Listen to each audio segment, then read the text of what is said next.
CPM നേതാക്കൾക്കൊപ്പം Bineesh കോടിയേരിയിലേക്കും പോലീസിന്റെ അന്വേഷണ നില നീളുന്നത് കഴിഞ്ഞ ദിവസമേ പുറത്തുവരികയാണ്.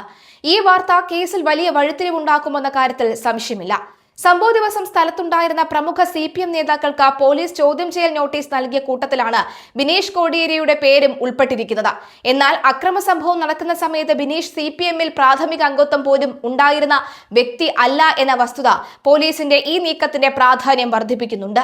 പാർട്ടി ഔദ്യോഗിക ഭാരവാഹിയോ സംസ്ഥാന ജില്ലാ കമ്മിറ്റികളിൽ അംഗമോ അല്ലാതിരുന്നിട്ടും സംസ്ഥാന secretary MV Govindan, MP John Brittas എന്നിവർക്കൊപ്പം ബിനീഷും ചോദ്യം ചെയ്യലിന് ഹാജരാകാൻ പോലീസ് നോട്ടീസ് കൃത്യമായ തെളിവുകളുടെ അടിസ്ഥാനത്തിലാണെന്നാണ് ലഭിക്കുന്ന സൂചനകൾ.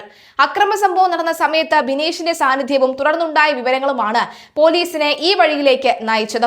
കേസിൽ അറസ്റ്റിലായി പിന്നീട് ഹൈക്കോടതിയിൽ നിന്ന് ജാമ്യം ലഭിച്ച 25 പ്രതികളിൽ ഭൂരിഭാഗം പേര് ബിനീഷ് കോടിയേരിയുടെ അടുത്ത സുഹൃത്തുക്കളും വൃത്തങ്ങളിൽപ്പെട്ടവരുമാണ് എന്ന കണ്ടെത്തലാണ് പോലീസിന്റെ ഏറ്റവും നിർണായകമായ ആംഗിൾ. ഇതിന്റെ അടിസ്ഥാനത്തിൽ ആക്രമണത്തിന് പിന്നിൽ ഏതെങ്കിലും തരത്തിലുള്ള വ്യക്തിഗതയോ ഗ്രൂപ്പ് തലത്തിലോ ഉള്ള പ്രേരണയോ ആസൂത്രണങ്ങളോ ഉണ്ടായിട്ടുണ്ടോ എന്ന് പോലീസ് പരിശോധിച്ചു വരികയാണ്. മെയ് 27-ന് വീണ വിജയന്റെ എക്സാലോജി കേസ് അന്വേഷണത്തിന്റെ ഭാഗമായി ED ഉദ്യോഗസ്ഥർ തിരുവനന്തപുരം ബേക്കർ ജംഗ്ഷനിലുള്ള പ്രതിപക്ഷ നേതാവ് പിണറായി വിജയന്റെ വാടക വസതിയിൽ 8 മണിക്കൂറോളം മിന്നൽ പരിശോധന നടത്തി മടങ്ങുമ്പോൾ ജനക്കൂട്ടത്തെ പ്രകോപിപ്പിച്ചതിലും വാഹനങ്ങൾ ആക്രമിച്ചതിലും അണിയറയിൽ പ്രവർത്തിച്ച ശക്തികളെ കുറിച്ചാണ് പോലീസ് അന്വേഷിക്കുന്നത്. ആക്രമണം നടക്കുമ്പോൾ ബേക്കറിയിലെ ഈ വീടിന് മുന്നിൽ നേരിട്ടെത്തി ബിനീഷ് പ്രതിഷേധിച്ചിരുന്നു. ആക്രമണം നടക്കുന്ന ഘട്ടത്തിൽ ബിനീഷ് കോടിയേരിക്ക് CPM അംഗത്വം ഉണ്ടായിരുന്നില്ല. പിൻകാലത്താണ് ബിനീഷിന്റെ പാർട്ടി അംഗത്വം പുതുക്കി നൽകാൻ നേതൃത്വം തീരുമാനിച്ചത്. അന്നേ ദിവസം കേവലം ഒരു സാധാരണക്കാരനായി അല്ലെങ്കിൽ പാർട്ടി അനുഭാവിയായി മാത്രം സ്ഥലത്തെത്തിയ ബിനീഷ് എങ്ങനെയാണ് അവിടെ തടിച്ചുകൂടിയ പ്രതികളുമായി ആശയവിനിമയം നടത്തിയത് എന്നാണ് പ്രത്യേക അന്വേഷണ സംഘം പ്രാധാന്യമായും ആരായുന്നത്. കന്റോൺമെന്റ് അസിസ്റ്റന്റ് കമ്മീഷണറുടെയും മ്യൂസിയം ഇൻസ്പെക്ടറുടെയും നേതൃത്വത്തിലുള്ള സംഘം ബിനീഷിന്റെ സംഭവ ദിവസത്തെ ഫോൺ കോള് വിശദമായി തന്നെ പൂർണ്ണമായും ശേഖരിച്ചു വരികയാണ്. ആക്രമണവുമായി ബന്ധപ്പെട്ട് പിടിയിലായ പ്രധാന പ്രതികളുമായി സംഭവ ദിവസം ബിനീഷ് എത്ര തവണ സംസാരിച്ചു, സന്ദേശങ്ങൾ അയച്ചു എന്നീ വിവരങ്ങളാണ് പോലീസ് സാങ്കേതികമായി ഒത്തുനോക്കുന്നത്.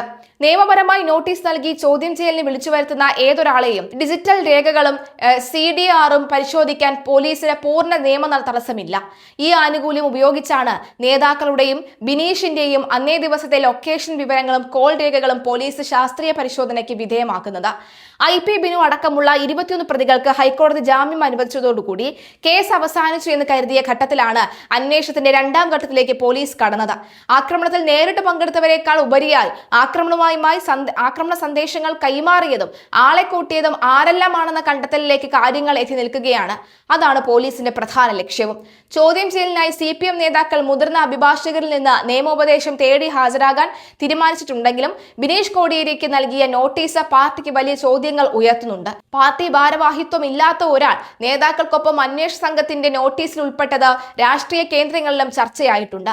വരും ദിവസങ്ങളിൽ ബിനീഷ് കോടിയേരി പോലീസിന് മുന്നിൽ ഹാജരായി നൽകുന്ന മൊഴികളും CDR പരിശോധനയിലെ കണ്ടെത്തലുകളും കേസിൽ അതീവ നിർണായകമാകും.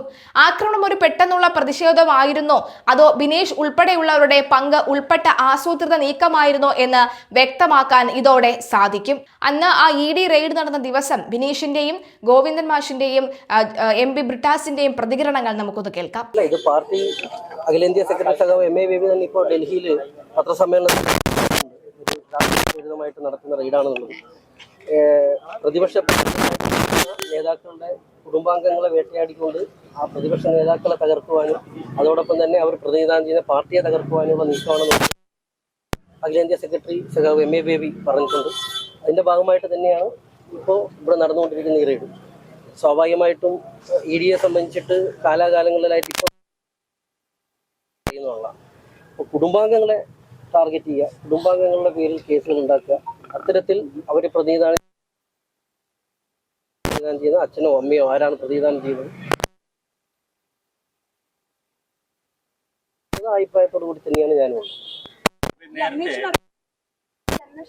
കോടതി ഇന്നലെ കേസിൽ നടപടി സ്വീകരിച്ചതുകൊണ്ടാണ് അതിൽ ആ കേസ് അല്ലെങ്കിൽ റെയ്ഡ് നടന്ന് അതിൽ തെറ്റൊന്നും ഇല്ലെങ്കിൽ അദ്ദേഹവും മകളും അത്യശുദ്ധി വരുത്തി വരുന്നതല്ലേ നല്ലത്. കേസ് നടത്തുന്നതിനോ റെയ്ഡ് നടത്തുന്നതിനോ ഇവിടെ ആരും തടയുന്നില്ലല്ലോ. ഞങ്ങൾ ഇവിടെ വന്നിരിക്കുന്നത് റെയ്ഡ് തടയാനോ അല്ലെങ്കിൽ റെയ്ഡ് നടത്താൻ പാടില്ല എന്ന് പറയാനോ അല്ലല്ലോ ഞങ്ങൾ എല്ലാവരും വന്നിരിക്കുന്നത്. ഞങ്ങളുടെ പാർട്ടിയുടെ പോൾ ബ്യൂറോ അംഗമായിട്ടുള്ള സഖാവിന്റെ വീട്ടിൽ, സഖാവ് ഇതിന്റെ അകത്ത് പ്രതിയല്ലല്ലോ, ഇതിന്റെ അകത്ത് പ്രതിയായിട്ടുള്ള ആള് കുടുംബാംഗങ്ങളാണ്. ആ കുടുംബാംഗം പ്രതിയായിട്ടുള്ള ഒരു കേസിന്റെ അകത്ത് ഇപ്പോൾ പിണറായി സഖാവിനെ പോലും പുറത്തിറങ്ങാൻ പറ്റാത്ത രീതിയിലേക്ക് തടഞ്ഞു വെച്ചുകൊണ്ടുള്ള റെയ്ഡാണ് നടക്കുന്നത്. അത് ശരിയല്ല എന്നുള്ള അഭിപ്രായമാണ്. ആ അഭിപ്രായത്തിന്റെ ഭാഗമായിട്ടാണ് ഈ പറയുന്ന ആളുകളാരും തന്നെ ഒരു ആഹ്വാനം കൂടാതെ എല്ലാ പ്രവർത്തകരും ഇവിടെ വന്നിരുന്നത്. ഇതിന് പിന്നിൽ ഒരു ഗൂഢാലോചനയുണ്ട് എന്ന് സംശയിക്കുന്നുണ്ടോ? അത് സ്വാഭാവികമല്ലേ. ഇപ്പൊ ഞാൻ ആദ്യമേ പറഞ്ഞു നിർത്തിയതല്ലേ. ഇപ്പൊ ഇതിന്റെ അകത്ത് പിണറായി സഖാവ് പ്രതിയല്ലല്ലോ. ഇതിന്റെ അകത്ത് പിണറായി സഖാവ് പ്രതിയല്ല. പ്രതിയായിട്ടുണ്ട് എന്ന് പറയുന്നത് അദ്ദേഹത്തിന്റെ കുടുംബാംഗമാണ്. ആ കുടുംബാംഗത്തിന് പ്രതിയായിട്ടുള്ള ഒരു കേസിൽ പിണറായി സഖാവിനെ തടഞ്ഞു വെച്ചുകൊണ്ട് ഒരു റെയ്ഡ് നടത്തുന്നു. അതിലാണ് ഞങ്ങൾക്ക് ആക്ഷേപമുള്ളത്. സ്വാഭാവികമായിട്ടും ഈഡിയുടെ നടപടികൾ എല്ലാം ഇങ്ങനെ തന്നെയല്ലേ, ആർക്കെതിരെയായാലും തടഞ്ഞു വെച്ചുകൊണ്ടുള്ള ഒരു പരിശോധന. അതെ, അതില് ഈ പറയുന്ന നിങ്ങൾക്ക് ആക്ഷേപമുള്ള വ്യക്തിയെ നിങ്ങൾക്ക് ഈ പറയുന്ന ഭാഗമായിട്ട് റെയ്ഡ് നടത്താൻ കാര്യം നടത്താം. പക്ഷെ കുടുംബാംഗങ്ങളെ ഇപ്പൊ അച്ഛനും അമ്മയും തടഞ്ഞു വെച്ചിട്ട് റെയ്ഡ് നടത്തുന്ന കുട്ടി അവിടെ ഈ പറയുന്ന 15 വയസ്സ് താഴെയുള്ള കുട്ടി അതിന്റെ അകത്ത്. ആ കുട്ടിക്ക് ഈ പറയുന്ന പോലെ മനുഷ്യാവകാശമൊന്നും ഇല്ലേ? ആ കുട്ടിക്ക് ബാലാവകാശം ഇല്ലേ? ആ കുട്ടിയെ തടഞ്ഞു വെച്ചോണ്ടല്ലേ നിങ്ങൾ റെയ്ഡ് നടത്തുന്നത്? അത് ശരിയായ രീതിയാണോ? ഇതൊക്കെ അനുഭവസ്ഥരായിട്ടുള്ള ഒരാൾ എന്ന നിലയ്ക്ക് ഞാൻ പറയുന്നതാണ്. ഇപ്പോൾ നടക്കുന്ന റെയ്ഡ് എന്ന് പറയുന്നത് നഗ്നമായ രാഷ്ട്രീയ വേട്ടയാടലാണ്. കോൺഗ്രസും BJPയും കൂടി നടത്തുന്ന ഒത്തുകളിയുടെ ഏറ്റവും പ്രധാനപ്പെട്ട ഒരു ദൃഷ്ടാന്തമായിട്ട് വേണം ഈ റെയ്ഡിനെ കാണാൻ വേണ്ടി. ഇന്നലെ കേരളത്തിൻ്റെ മുഖ്യമന്ത്രി ഡൽഹിയിലെത്തുന്നു. അതിനു മുമ്പ് ഹൈക്കമാൻഡ് നേതാക്കൾ രാഹുൽ ഗാന്ധി ഉൾപ്പെടെയുള്ള ആൾക്കാർ കേരളത്തിൽ വന്ന് എന്തുകൊണ്ട് പിണറായി വിജയനെ വേട്ടയാടുന്നില്ല, അദ്ദേഹത്തിനെതിരെ കേസുമായിട്ട് മുമ്പോട്ട് പോകുന്നില്ല, അദ്ദേഹത്തിനെ അറസ്റ്റ് ചെയ്ത് ജയിലിലടയ്ക്കുന്നില്ല, ഇത്തരത്തിലുള്ള ഒരുപാട് ചോദ്യങ്ങൾ ചോദിച്ചിരുന്നു.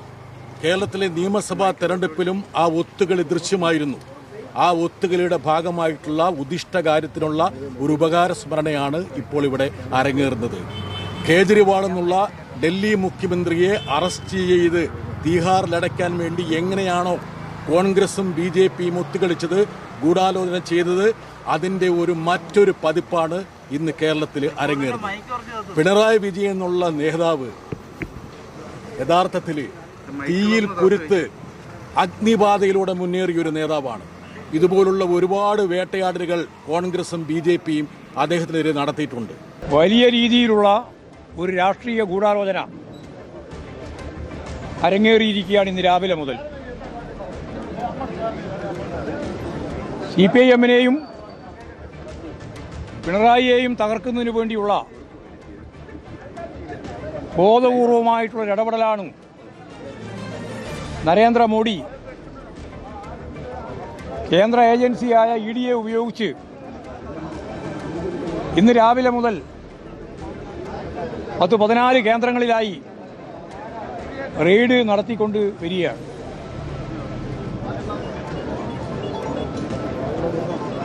പിണറായി വിജയനുമായി ഇതിന് യാതൊരു തരത്തിലുള്ള ബന്ധവുമില്ല എന്നെല്ലാവർക്കും അറിയാം. എക്സ്ലോജിക്കിൻ്റെ കേസ് തന്നെ MRLുമായി ബന്ധപ്പെട്ട ഒരു കരാർ അനുസരിച്ച് 1.72 കോടി 1,72,00,000 ഉറുപ്പിക വീണ വിജയന് അവിടെ അവർക്ക് നൽകിയ MRLന് നൽകിയ സേവനത്തെ അടിസ്ഥാനപ്പെടുത്തി നിയമവിധേയമായി ബാങ്ക് മുഖേന എല്ലാ ടാക്സും ഒടുക്കിക്കൊണ്ട് കൈപ്പറ്റിയിരിക്കുന്നു എന്നുള്ളതാണ് അവരുടെ കേസ്. ഇന്ന് കേരള നിയമസഭയിൽ അംഗവും മന്ത്രിസഭാംഗങ്ങളുമായ 2 പേരുടെ പേര് അതേ ഡയറിയുടെ ഭാഗമായിട്ട് തന്നെ ചേർത്തിട്ടുണ്ട്. ആ 2 പേര് ഇന്നും മന്ത്രിസഭയിൽ അംഗങ്ങളാണ്. അവർ 2 പേരും അത് സമ്മതിച്ചിട്ടുണ്ട്. ഞങ്ങളിങ്ങനെ പൈസ വാങ്ങിയിട്ടുണ്ട് എന്ന് സമ്മതിച്ചിട്ടുണ്ട്. അവർക്കെതിരായിട്ട് കേസില്ല. വീണ വിജയൻ്റെ അച്ഛൻ പിണറായി വിജയനാണ് എന്നുള്ളതുകൊണ്ട്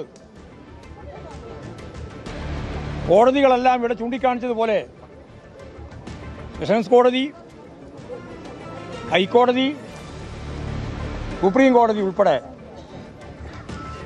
എല്ലാ കോടതികളും തള്ളിക്കളഞ്ഞ ഒരു കേസ് രാഷ്ട്രീയ പ്രേരിതമായി ഇടതുപക്ഷ ജനാധിപത്യ മുന്നണിയുടെ കേന്ദ്ര നേതൃത്വമായി പ്രവർത്തിക്കുന്ന സഖാവ് പിണറായിക്കെതിരായി, അതിൻ്റെ രാഷ്ട്രീയ പാർട്ടിയായ CPIM-നെതിരായും കടന്നാക്രമണം നടത്താൻ ബോധപൂർവം കെട്ടിച്ചമച്ചുണ്ടാക്കിയ ഒരു സംഭവമാണ് ഈ റെയ്ഡ് ഉൾപ്പെടെയുള്ള കാര്യങ്ങൾ.